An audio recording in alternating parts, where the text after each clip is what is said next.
really tells you whether you should go for it or not, and listen to it. And sometimes it will be telling you when you should get on the water or when you shouldn't get on the water. But yeah, and then also for me, it's thoroughly test your kit in different conditions. So, before I went out, I was just in a bay in challenging conditions, in like a, safe, controlled environment, but in challenging conditions, and just getting used to my kit. And then I just, I was really happy and confident with it, and just going based out on my ability and what the conditions were. But yeah. A question for all three of you, because you're all big adventurers. Phil's asking, how do you handle adventure come down? Keep on paddling. Keep on paddling. Yeah. Yeah, keep on paddling. Because I've heard, sorry to interrupt, guys. Loads of people warned me when I came back from my trip, watch out for the come down. And for me, as soon as I finished, I was like, woohoo, I could carry on, because I felt really strong. And what I did the next day, I went paddling and I kind of decompressed. I went to my favourite spot, just chilled out and just enjoyed having fun, of no pressure, no time constraints, and just, decompress slowly. And because loads of people are like, oh, what are you going to do next? What are you going to do next? And because you've sort of psyched yourself up, you do need that time just to decompress and just be kind to yourself. But I'm sure these guys below have got some useful top tips from your experiences. For example, I'm just looking at how guys have coped, say, with doing the 11 cities race in Holland. It's 5 days over 225 kilometers or miles, I forget what it is now.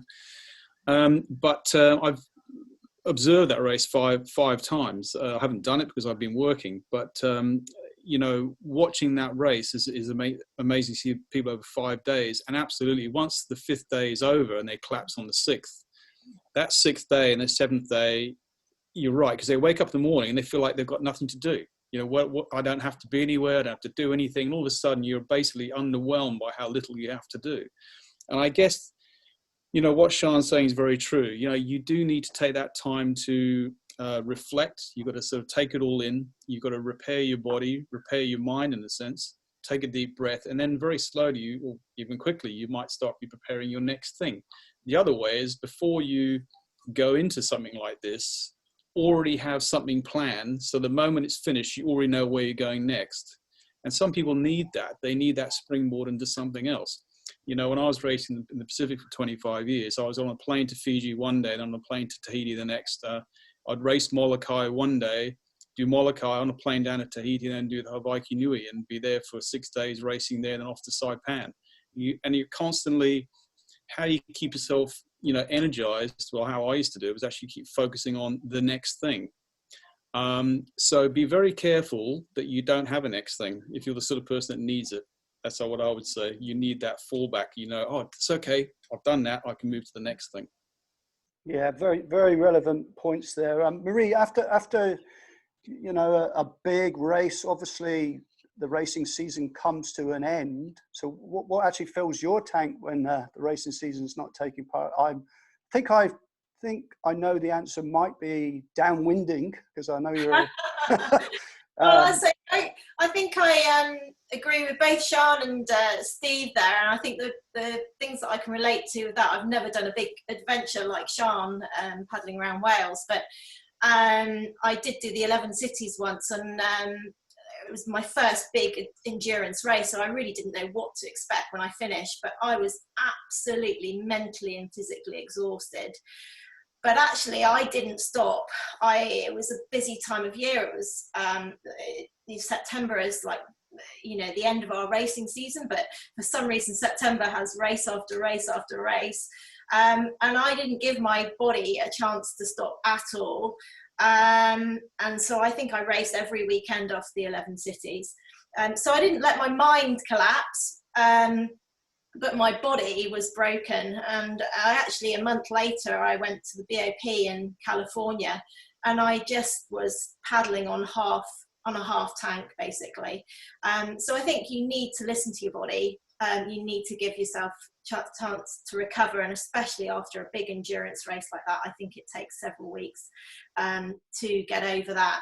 And I didn't think I treated my body very kindly. But on the flip side of that, when I came back from Australia, so I went from middle of their summer to middle of our winter, that was a big shock. And I could have just stopped and really had a mental collapse, really, and really felt quite low. But actually, the first thing I did was get into the water. And I think that was the best thing that I could have done, you know, to keep me mentally afloat and, you know, not really missing out on things too much. Yeah, brilliant, Marie. Sarah Thornley is asking, how have you managed to keep your enthusiasm for racing in the UK? Because I think you said when did you start racing, Marie? What year was it? Hi, Sarah. I think my first race was 2009, and I competed in the UK for several years. And then my first international race was the ISA Worlds in Peru in 2013. Okay, so a veteran of the race circuit. I am a bit of a veteran, yes. and a very successful one too. So well done on that front. A question for Steve. We briefly just mentioned that word downwinding, and I would like to know how, or do you see downwinding, the discipline of downwinding, as the next big growth side of stand-up paddleboarding? Because at the minute there's a limited amount of people that are actually downwinding that I'm aware of, and again we've got the price of the kit. But how do you see the growth of downwinding growing in the UK, and also training? How important is it for people to receive training in this discipline before we just venture out in 35, 40 knot winds? Yeah, okay. Another loaded question. Look, you know, I remember, it was probably 8 years ago. I got a phone. I was visiting here. I got a phone call from Ryan and Nick Watt down in South, and they rang me up and said, "Oh, we want to do a down. We don't know how to do it. Can you come and show us?" And I went down there and I've looked out to sea. Well, off we went. Did a 9-mile downwinder, and that was a long time ago. And because everyone couldn't stop talking about it after we'd completed it, and they were absolutely stoked. And then there was over time there was interest in the downwinding for sure, that sort of that grew, but then it took a bit of a downturn. I'm not quite sure what that was all about, but it did. I wasn't around. I was overseas for a couple of years and came back and discovered it actually hadn't taken off as like I thought it would. So in answer to this, look, you know, what's really important to know about downwinding, it's actually the easiest thing you can do. It's one of the easiest things. I mean, since you're literally being blown downwind. Now, I'm not talking about obviously out in open waters with big seas, but if you want to go across a lake or a lagoon or down a river with the wind up your backside, it's fundamentally quite easy, you know, and it's actually quite safe. But in saying that, there are some logistical challenges, and there are some issues that are a little bit beyond the remit of a normal stand-up paddleboarding lesson. So you do have to advance your knowledge. Then you make that step from sheltered waters into exposed waters and so forth, and your skill levels will grow. Equipment wise, I think that, you know, one of the things about stand-up paddleboard is that if you go to the Hawaiian Islands, or maybe even in Tahiti, you go to parts of California or Hawaii, you know, you're seeing guys with customized boards, or potentially they're buying into some boards that exist with rudder systems, you know, and a rudder system is like, whoa, scary, you know, scary stuff. But you know what? It has moving parts. This is a really cool bit of kit, because all of a sudden it elevates your paddling experience and gives you the ability to paddle on points of wind direction you were never able to do realistic with a conventional board. So yes, at the higher ends, you're having to spend quite a bit of money to get an unlimited board that does some crazy stuff. You've got your 14-foot boards that do great things too, potentially. So it's a sexy end of the market. You know, it's a very exciting sport to get involved. If you come from a windsurfing background, all of a sudden combining that knowledge from windsurfing into SUP, all of a sudden starts to make a bit of sense. My windsurfing background and my canoe sailing background, I can bring that into stand up. Wind doesn't frighten me. I know how to use it to my advantage. Neither do waves. I understand that too. But it does take quite a bit of time and experience to build that knowledge. The beauty of it is that I can't imagine how many people are doing stand-up paddleboarding right now and are absolutely bored out of their minds. You know, they're getting to the point where they think, oh, it's a plank, and I'm paddling around, and I need to elevate my experience. You know, so you know, this is one example of an area where you can actively get into relatively easy, but you do need some guidelines. And you mentioned 30, 40 knots. You know, that's obviously starting into the higher ends of wind strengths, but absolutely, you know, you've got to see the potential in downwind. It can be, we have a great nautical sailing history in this country, so I don't know why people are so sort of nervous about getting into it. Again, it's education, isn't it? It's about sitting down, educating people, giving them the tools, giving them the confidence, getting out there and doing the miles of people, taking people like Marie or myself, you know, going out with people and showing them it's okay to go downwind. And you know, Sian, I mean, you were recently with me with a course that we ran, but I'm sure you've had to do downwinds where you're going down a lock or a big long coast of coastline, loving it and hating the fact you might have to paddle upwind, which is just no one wants to do that. Yeah, thanks for that. It is a fascinating area, and it's one that WSA, we have run some sessions with Steve and Marie, and it's something that we will definitely be looking into because the demand is starting to grow in that area.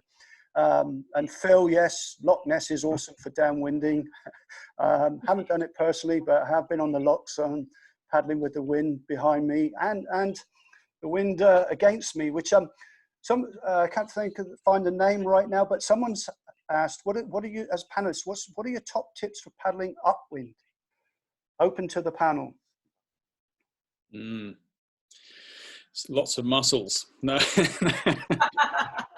Another loaded question. Steroids. Oh, that's a tough one. You know, and well, I'll briefly go, then Marie will have a go at this, and Sian for sure. You know, it's really interesting. I call it the psychology of paddling upwind, because that's really what it is. It's the psychology of paddling upwind, because paddling upwind is hardcore, and you know, paddling an outrigger upwind is actually relatively easy, up to about 20, 25 knots, and it does start to get a bit of a grind. But when you start putting stand-up paddleboard into the equation, you're starting hitting 10 knots, things start getting interesting. So, and then as it gets more, then it really is hell.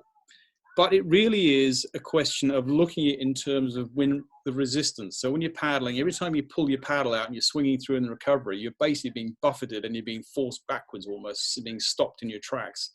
Now, it depends on your physiology. You know, do you want to take short, quick strokes, or do you want to take longer, more powerful strokes? Because maybe you're a bigger, heavier guy. For a girl, you might want to just do chili dipping, where you just basically quickly just work in the front of the stroke, in, out, and less grind. Again, you've got to look at yourself. What sort of animal are you? You're mesomorph, an ectomorph, fast twitch muscle, slow twitch muscle. You've got to figure this all out and see what works best for you. And again, if I had to coach someone to paddle upwind, first thing I'm going to do is go and look at their body shape, get an idea for that, and then get them on the water and start analyzing it from there. But it really is in the head too, because there's no question, it hurts. You know, it really hurts, and you've got an option. Failure is absolutely an option. You can stop any time you like, but ideally you keep going, of course. And you've got choking down on the paddle, which is absolutely relevant and should be done to protect your shoulders and all the rest of it. So there's a whole, again, that singular topic is a whole day just talking about paddling upwind. That's how technical it can be.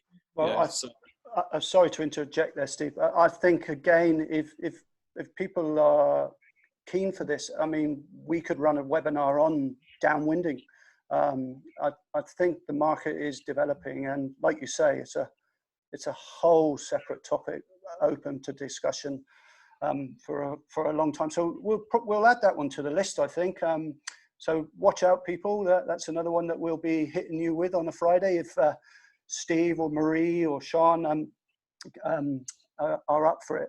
Question for you, Marie, is the upwind element of the racing side of it, the mental side of paddling the distances that you do. I mean, how long which is the longest race that you're actually involved in that you've pretty much had to paddle upwind all the way? And how did you cope in that situation? Oh, well, thankfully I didn't do the Great Glen this year or last year, because apparently that was upwind all the way for 60 miles or something. So but I think the longest race I've ever done that's been upwind all the way, I think it has to be the X-Hammer, which is only 8 miles, and that's pretty brutal. I would hate to do much more than that. I'm just trying to think. I mean, most of my races have been downwind, but I do quite a lot of upwind paddling when I'm training, because for me, I know that if I go upwind, then I'm rewarded with the downwind. So psychologically, that gives me the incentive to paddle upwind. And actually, the more you practice, like anything, the more you refine your technique, and actually it becomes much more enjoyable. But especially if you've got that reward at the end of getting a nice, bunch of glides downwind afterwards. I think, unlike the rest of us that are having a mental battle with paddling upwind, focusing on the person in front is not something that you generally have to focus on, because there's no one in front of you for the most part. If you can tuck in behind someone, then that definitely helps. Using them in a draft train, and obviously if you work as a team, you can, that helps a lot as well, and relieves the pain and the tedious, the tiringness of the paddling upwind. But I can't even begin to imagine paddling that distance upwind. I've obviously done some myself, but I know it's fantastic training. Question for Sian: how much upwinding did you actually have to go through on your circumnavigation? Oh, good question. Yeah, quite a bit actually. I struggled a little bit on the canals, and I was frustrated on the canals because there was no flow, and I'm so used to having the tide to assist me. So that was some strong headwinds. But I think, like how Steve and Marie said, it's in the head. And if you just get your head down and just keep on going and going and just break it down into sections, you can get there.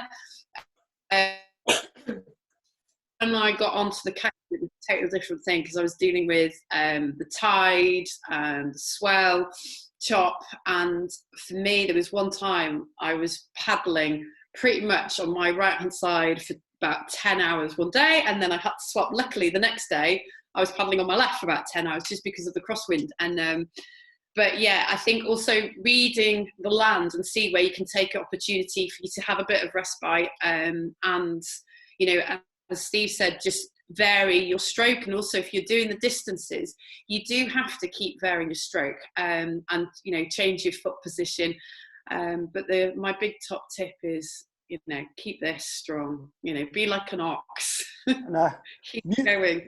A nice comment that's come through: music blasting helps me get upwind. So, that's what music it is. You need some good music, don't you? Yeah. That's a funny comment. There's a question for you, Steve, that's come in from Phil. He's saying that inflatable paddleboards have made the sport so accessible. I'm not actually aware of what percentage the boards that are being produced at the minute compared to hardboards actually is. But Phil's saying, you've designed inflatable paddleboards. Do you see a time where they will, or where they are as good as a hardboard, or are they already? Look, in terms of the market, you're still looking at very high numbers. I mean, it's 75% thereabouts, something like that, that people are paddling, and that figure's been pretty much the same, consistent for quite some time. So 75% ownership is inflatable and not on the hardboard side of things. As to whether, look, there are efforts. We've tried very hard to try and emulate the qualities that you'll find in a hardboard and a laminated board. Would they ever be the same? Fundamentally, they're never going to be 100% the same as a laminated board. Laminated boards are always going to have some advantages. One of the great advantages of a laminated board is obviously you can be very detailed in specifically designing rail shapes. And you can be very tricky with the underside surface of these boards. You can put concaves, double concaves, you can put all sorts of weirdness into the bottom of the hull. And that is something that you don't have that flexibility with inflatable. Of course, and they're produced in large quantities. Whereas with hard boards, you can produce them either customized, just a one-off, or you can certainly have a limited range of laminated boards produced. But it's very difficult in the world of inflatables to produce low numbers and justify it. So that's an issue. I mean, dare I say, but I mean, Mistral, for example, is producing, and I'm only mentioning this because actually Ernst Fried Prada, who's a guy who started Mistral many, many years ago, and in the early days, 40 years ago, he was involved at the beginning of it. If you look at what he's designed lately, it's a double chambered board. It's two side parallel chambers running the full length of the board. The internal mechanisms and the setup are a bit different. I mean, these boards are super stiff. They're being windsurfed now and doing loops and wave riding with these things. So that there is that element of stiffness there. But the problem becomes when you start making longer and longer boards with inflatables, because trying to get longitudinal stiffness is a real issue. Trying to keep it working well. So in terms of performance, look, the gap's been closed certainly, but I think we're probably, in fairness, 25% off really, if you're absolutely honest and realistic about it. It lends itself better to the short boards, but adding length in, you can have some problems trying to keep that rigidity through the whole length. And a hybrid inflatable might be the future. In the future, you might see hybrids where it's part laminated and part inflatable. That's potential, that might go somewhere. And in the worlds of it, we're talking about adventure a little bit tonight. If you want to travel the world adventuring, you still need kit that's fit for purpose, and you can't beat length. If you want glide and bang for your buck with every stroke, you still need length. None of this 9 foot, 10 foot, 11 foot, 12 foot, 6. You need length if you want speed and you want glide. That's just a hydrodynamic reality. Thanks for that, Steve. Question for Sian. When you circumnavigated the Welsh coastline or border, what actual board did you paddle on? Yeah, so talking about boards, it was really, I was debating for quite a while, and I had good discussions with Starboard about, what board they recommended for the trip. And it was hard because when I circumnavigated Anglesey, which was just 5 days, I had an inflatable board, and because that was just a flavour. And I decided to go for a hard board because I wanted something with a really good glide, fast, stable, and I didn't have to worry about a pump. The only downside for me was at the beginning lugging it about on the locks because it was quite heavy, it was precious, so I was damaging it slightly when I was getting in and out of the water doing the locks. And I had a little thing where I could do a portage where I could put my board on the trolley just to help portage, and then I got rid of the trolley. And then when I was on the sea, I was so glad that I had the hard board, just because I was on 8 to 10 foot swell, and it was just wonderful just to be on. Nice glide. I did go for a 12.6, just because for me, for the weight, and just to have something which I could just manage, because I wasn't sort of setting any sort of world records. It was just for me, just to have enjoyment. But yeah, I had a Starboard 12.6 touring, 33 inches wide, I think. And yeah, it was brilliant. Highly recommend it. Yeah, brilliant, Sian. It seems to me, from what you're saying as well, Steve, that the design opportunities rest majorly with the development of SUPs, and I think I'll be very keen to see what comes out in the next 2 to 3 years of this. I'm conscious of time, everyone. I see we've run over time a little bit. That was bound to be happening on our first webinar. I think we'll just have a couple more questions and then we'll wrap up. And one of the questions that has come in is from Michelle, again open to the panel. What's your top piece of safety kit that you take with you? It's open to the panel.